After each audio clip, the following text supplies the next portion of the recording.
అందరికీ నమస్కారం.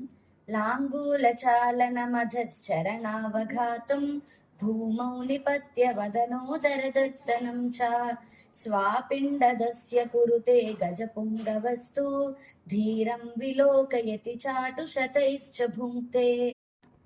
అంటే పిడికెడు తిండి కోసం కుక్క తన యజమాని దగ్గర ఎన్నో చేష్టలు చేస్తూ ఉంటుంది. అంటే కాళ్ళతో నేలను గోకడం, వెల్లకిలా పడి తన నోరు, కడుపు చూపిస్తూ, తోక ఆడిస్తూ ఇలా ఎన్నో చేష్టలు చేస్తూ ఉంటుంది కొంచెం ఆహారం కోసం.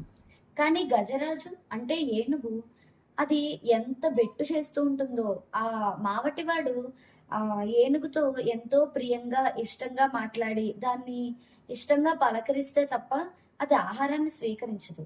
అంటే ఇక్కడ అభిమానం, శౌర్యం కలిగిన జీవులు ఏ విధంగా ప్రవర్తిస్తాయి, అవేవీ లేని శునకం ఏ విధంగా ప్రవర్తిస్తుంది అనేది ఈ శ్లోకం యొక్క భావం.